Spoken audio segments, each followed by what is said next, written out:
Hey all, and welcome to another episode of The Theorist with your host, CH263, aka Vanity Pride. We're going to delve right into this, a review. It's Season 2, Episode 263 of Tower of God.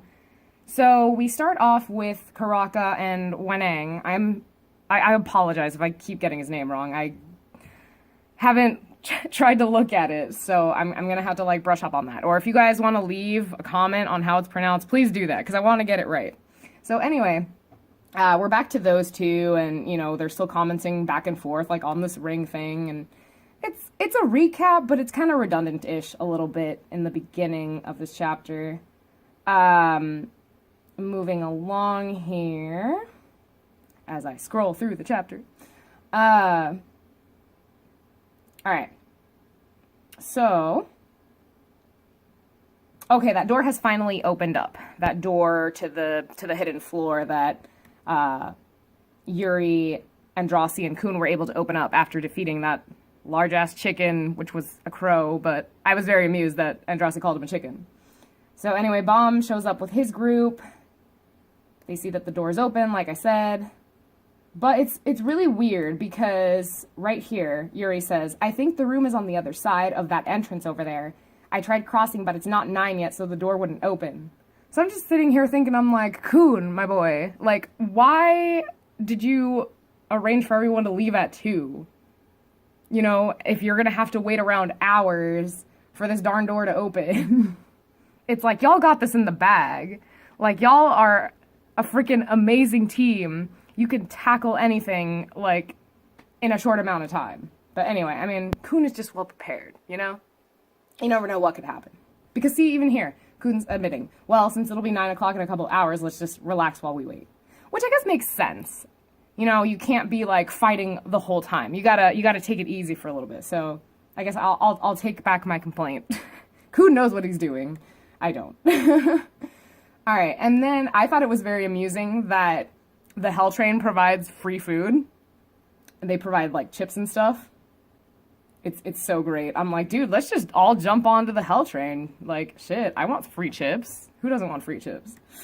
I'm a dork, I'm sorry. Alright, so Hockney approaches Bomb and Kun, and he says to Bomb that he would like to talk about Rachel. And basically, he still senses something strange about her, obviously. He still has that sensation of death as well. So... I got to thinking and I was like, okay, does this mean that Rachel is going to die? Is that what he feels? Or does he feel like Rachel will kill off somebody or an amount of people? Who knows? Because, she has that power, as we saw. So, that could kind of take over her, I guess, and make her, a killing machine or something. But I guess we'll see what happens. You can never predict with SIU because he's such a troll. So many fans all agree on that point that he is a troll. So, moving along here, Kun says that, okay, we're going to be extra watchful with Rachel, okay? And then I freaking love this picture of Andrasi here because she's just glaring at this bitch. And she's like, Kun, I got you, fam. I will keep an eye on her. I will make sure she's not doing stupid shit. We can all appreciate that. So then we're going to go ahead and skip over to the next group of people. Back to Karaka and Wenang, actually. Or wait. Backtrack. As I'm scrolling through here. So this image of Andrasi is just freaking amazing and beautiful. And I didn't think about this until later on. So I guess I'll explain myself here a little bit. She says this, right? Who knows, maybe she's hiding another nasty surprise, right? So, I didn't think anything of it, but then later on in the review, I will point out what the nasty surprise is. So, okay, now we can move along. Back to Karaka and Wenang, like I said. Again, I apologize if I'm saying his name wrong. Okay, hold up, okay? This is where my inner Berleezy is gonna come out. Shout out to Berleezy, by the way. He's freaking amazing. If you have not seen his stuff, please go check it out because it is gold. It is solid. All right. So there's this image here, right? Karaka and Wenang are talking, and freaking there's someone lying on the floor, and I'm just like, who the hell is that? Like, is that one of Joaquin's siblings? Or no, it is Joaquin, huh? I think they got him back on the floor of death. But I'm just like, why is he on the floor? Like, can't he be, like, on a bed, like, in another room? Like, why are they talking where he is? They're gonna wake him up or something. I don't know. I'm such a dork. I apologize. Alright. I don't want to delve too much into this, but I thought it was super hilarious that Wenang said that he was from the red light district. Because, if y'all don't know, or for those of you who do know, I'm working on a Kundrasi fanfic, aka Kun Agaro Andrasi Zahard fanfic. And one of my ideas for one of the chapters is that they go to the red light district. I mean, it's nothing that bad. I really don't want to delve into it because I don't want to ruin the story for you guys, but I just thought it was very amusing that that came to mind as an idea for my story, like, a while back, and now SIU is coming up with this red light district area. I can reveal some differences, I guess. Based on SIU's view of it, it's a hidden area that has been gotten rid of, it seems. Or, you know, maybe it's still hidden, but, you know, it's not much is known about it. Obviously, from Wenang's point of view, he doesn't know much about it. Karaka knows, and he will only tell Wenang if he has the ring as proof, which turns out that freaking Rachel has the freaking ring. It's such a joke. So anyway, I'm jumping ahead of myself here again. And I apologize if I'm, like, all over the place right now with this review, because it's been a hectic morning. I'm trying to get through this review as quickly as possible because I just want to make it good. I just want to make it good for y'all and not have to delay it so much as my previous two reviews.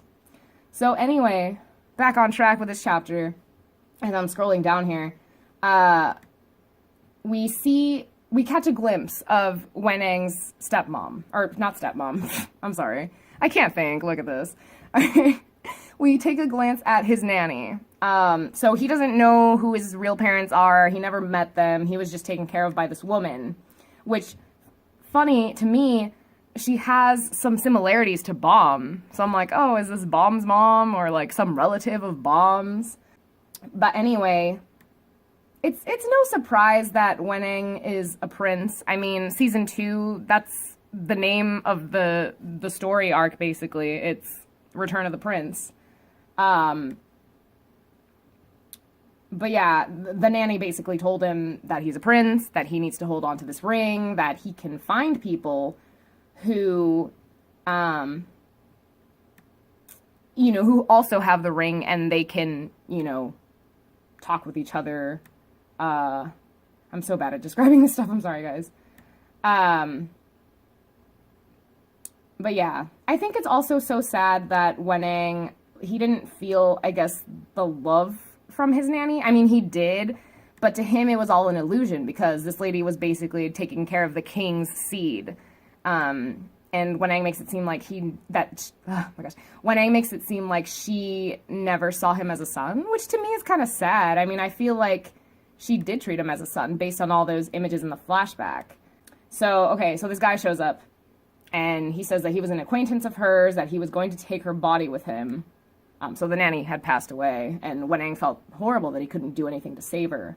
But anyway, back to this mystery guy. He says that the ring is an important key for Wenang in this tower. And so, I mean, that's why Wenang decides to climb the tower, because he wants to meet up with Zahard, you know, basically tell him off, you know, for his nanny's sake. And I mean, Zahard is a corrupt king, it seems. I mean, so many people are rebelling against him. I mean, look at Foog, right? So I think it's really cool that Wenang is taking on this brave role to, you know, kind of tell off the king and be like, hey, don't be a douchebag. And, you know, Wenang might be that missing son of Zahard, but I think it's interesting that there are multiple rings and people who have it, including Karaka. And Karaka's part of Foog, so it's like, you know, but he probably has the same intention as Wenang. like wanting to tell off the king because the king's corrupt, you know?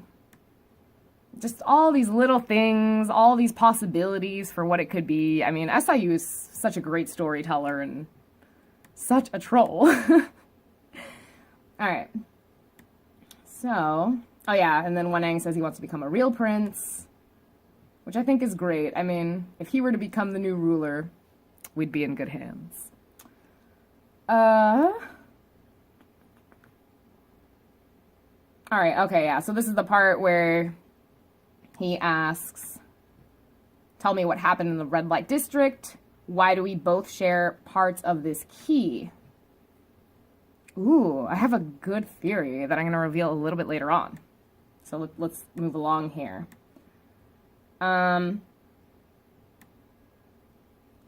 Again, Karaka says, show me the ring. That's the only way he's going to reveal anything about the red light district. But, as I said before, the ring is in Rachel's hands. Why she has the ring, I don't know. I don't recall.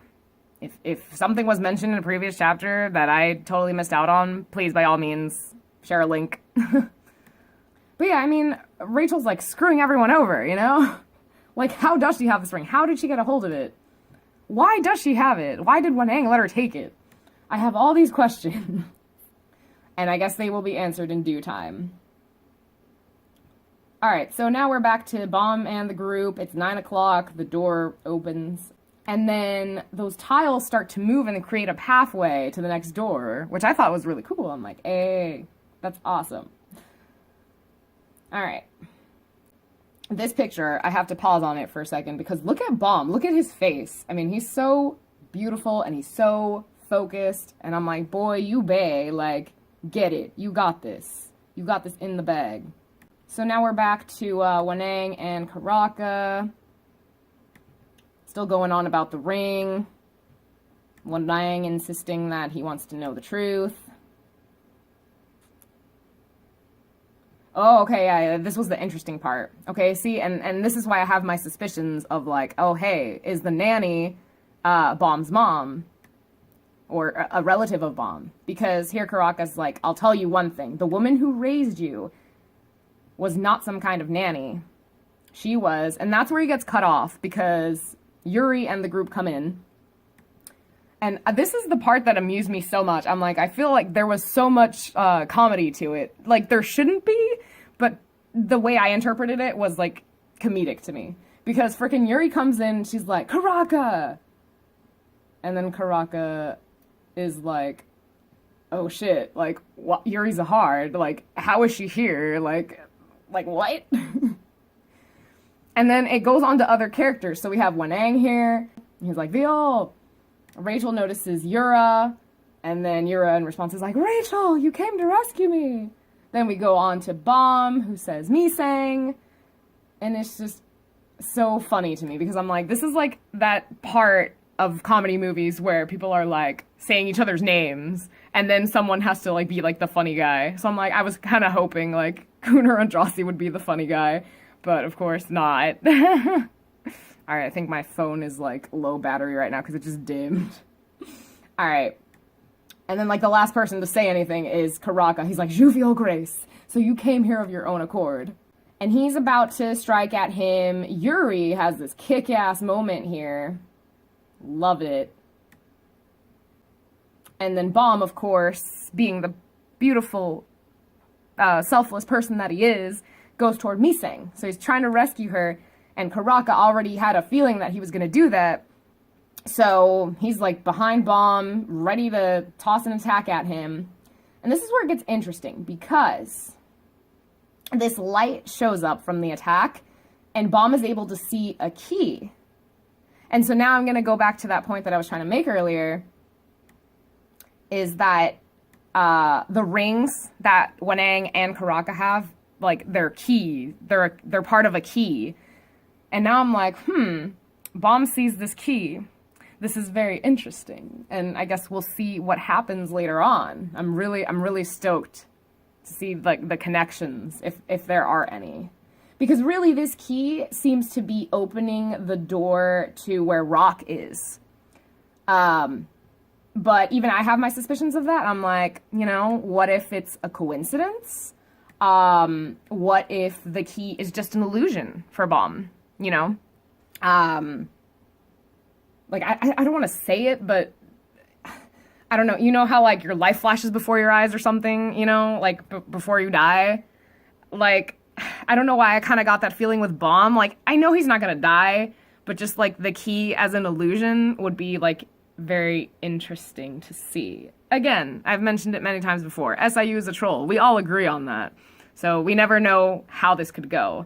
I'm pretty sure that they're being led to the area where Rock is, and they're going to reunite, which will be awesome to see, of course, because Rock is desperately trying to get back with his turtles. So, so that's pretty much it for the review. Oh, yeah, I did miss one point. Let me get back to that. When Andraste was like, you never know what else she's hiding. So, obviously, the ring that One-Ang's ring that Rachel has, that's probably like one of the hidden things. And I mean, who knows what other hidden things we'll see. But yeah, that was pretty much it. If you guys have your own theories, I'd love to hear them. You know, please provide them in the comments for sure. And thanks for tuning in, guys. I'll catch you next week. See ya.